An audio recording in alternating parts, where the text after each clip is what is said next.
We're going to bring it from 25% to 50%, the tariffs on steel into the United States of America. It's happening. The trade war nightmare that everyone prayed was over has just roared back to life with the force of a geopolitical hurricane, in a move that has sent absolute shockwaves of disbelief and fury through the North American economy. U.S. President Donald Trump on June 3, 2025, unleashed an economic bombshell. A staggering, punitive 50% tariff on most imported steel and aluminum from Canada. This isn't just a tax. It's a declaration of economic war on America's closest ally. A direct, brutal assault on a deeply integrated trade relationship that has stood for generations. The tariffs, which hit like a sledgehammer at midnight on June 4th, threatened to vaporize a multi-billion-dollar trade flow and plunge Canada's industrial heartland into chaos. Why this sudden, vicious escalation? And can Canada, now caught in the crosshairs of America First protectionism, possibly survive this unprecedented attack? Or are we witnessing the beginning of a catastrophic industrial collapse? The tariff eruption, a 50% shockwave, hits North America. This wasn't just a minor policy tweak, it was a tectonic shift in trade hostility. President Donald Trump's executive order doubled the already contentious existing tariffs on steel and aluminum from 25% to an almost unbelievable 50%. The thing is, this wasn't just raw metal. The order reportedly encompassed a huge array of derivative products, a move designed to close any and all loopholes. The stated justification from the White House?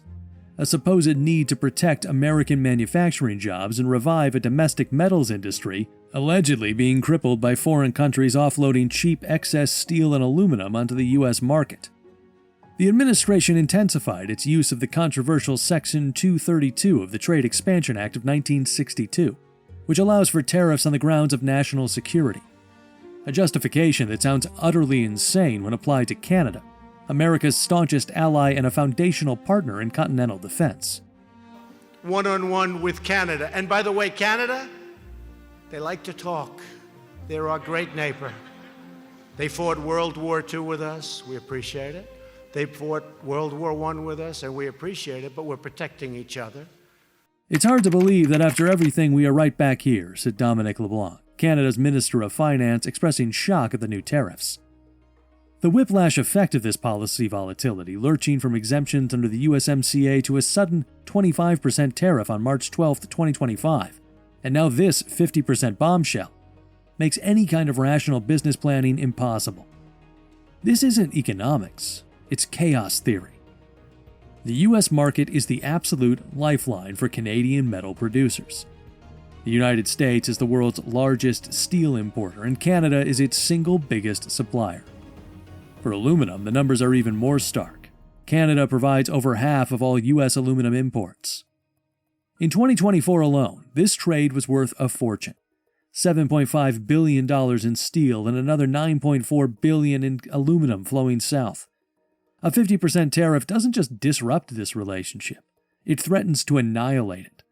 The rhetoric from Washington, tying these trade actions to unrelated issues like border security and fentanyl trafficking, has only added insult to injury. Catherine Cobden, the CEO of the Canadian Steel Producers Association, didn't mince words, her statement practically dripping with outrage and disbelief. She warned that a 50% tariff would effectively seal off the U.S. market, predicting unrecoverable consequences and the rapid emergence of a deeply weakened sector. Jean Simard, president of the Aluminum Association of Canada, echoed the alarm, asserting that tariffs would crush demand and critically disrupt key sectors including defense and automotive manufacturing. Marty Warren, Canadian National Director of the United Steelworkers Union, painted an even grimmer picture. We are on the verge of collapse in some places. We cannot access the American market at 50% tariffs. A horrifying prospect given that nearly 65% of Canadian steel is sold to the U.S. Economic tremors. Canada's industrial heartland under siege. The immediate fallout for Canada is projected to be nothing short of catastrophic. The U.S. market isn't just important, it's everything, absorbing over 90% of Canada's exported steel and aluminum. Slapping a 50% tariff on that is like turning off the oxygen.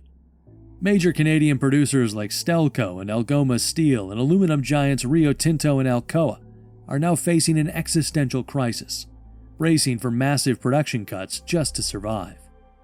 The way things work now, widespread job losses aren't just a risk, they're a mathematical certainty.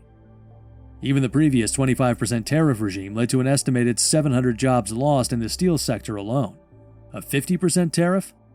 Analysts are predicting thousands of jobs lost, with some politicians like 𝐬𝐮𝐫𝐸𝐻, a member of parliament from the steel heartland of Hamilton, Ontario, warning about the end of the industry for some communities. Trying to imagine the broader shock?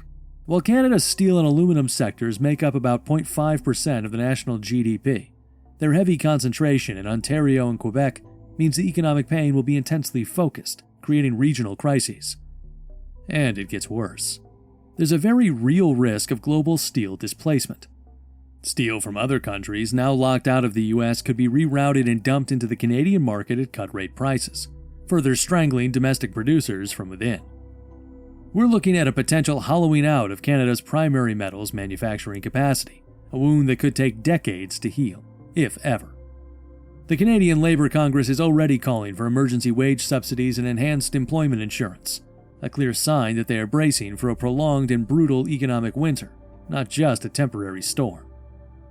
The macroeconomic repercussions for Canada as a whole are terrifying. Scotiabank Economics has warned that this level of trade hostility could push the economy to flirt with recession. Previous estimates suggested a 25% US tariff could trigger a 2.6% contraction in Canada's GDP. The impact of a 50% tariff would undoubtedly be far worse, potentially in the 2.5% to 3% range. And this pain will be felt in every Canadian household. That 25% tariff was estimated to cost the average Canadian family an extra $1,900 annually. A 50% tariff?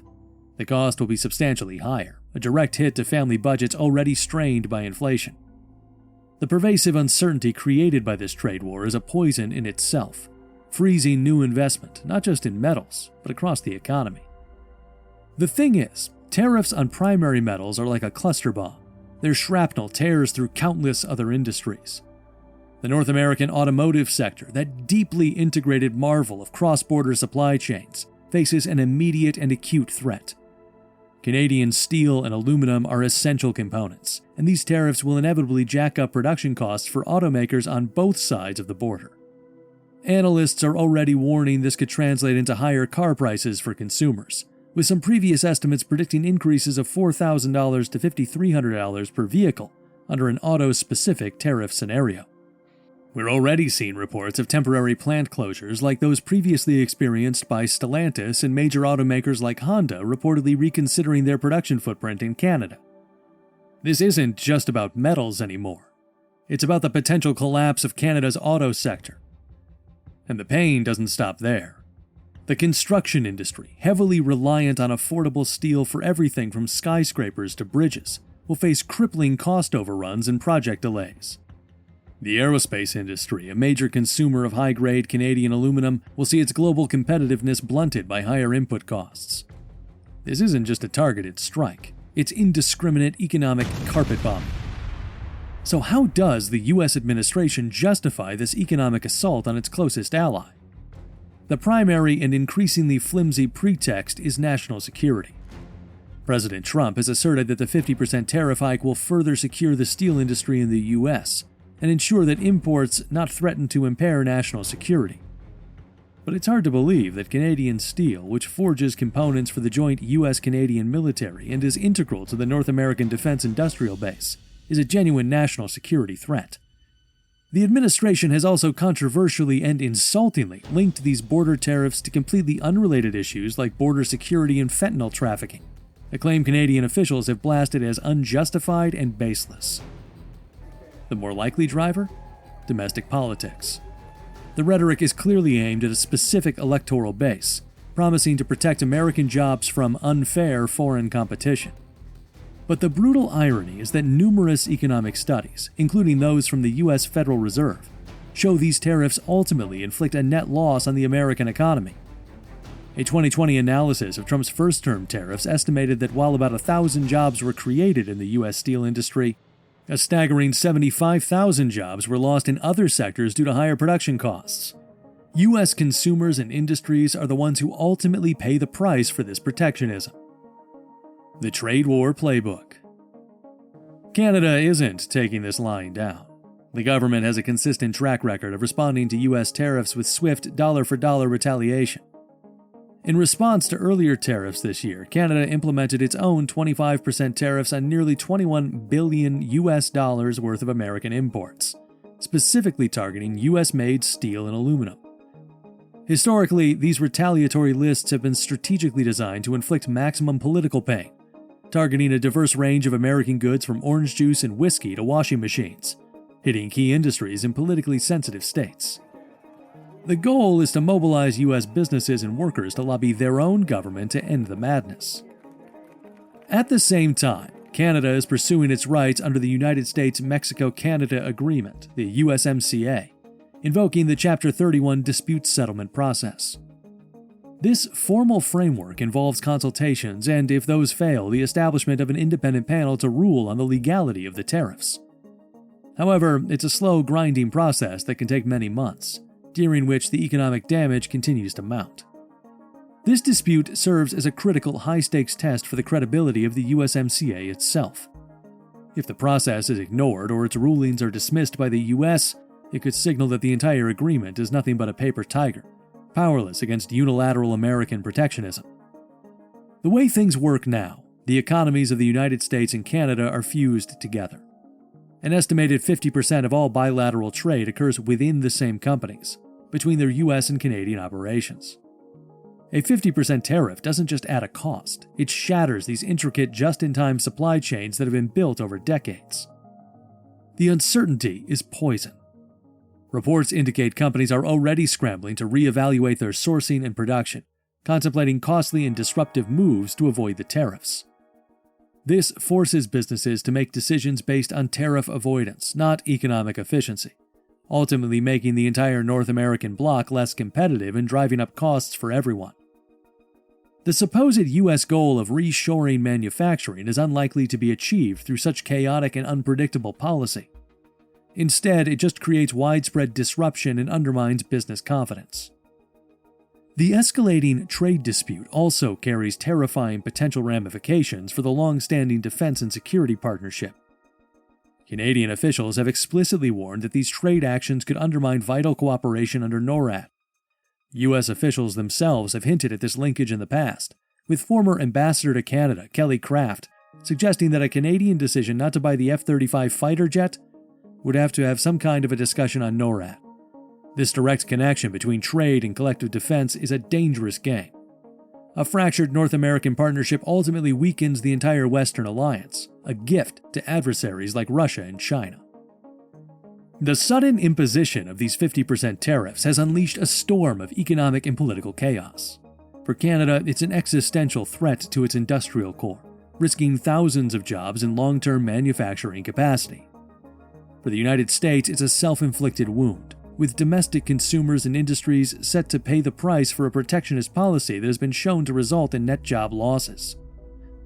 This isn't a trade negotiation. It's a street fight that is fracturing the world's most integrated economic relationship, eroding decades of trust, and threatening to spill over into critical areas of national security. The path forward requires a desperate search for reason, a de-escalation that seems increasingly unlikely in the current political climate.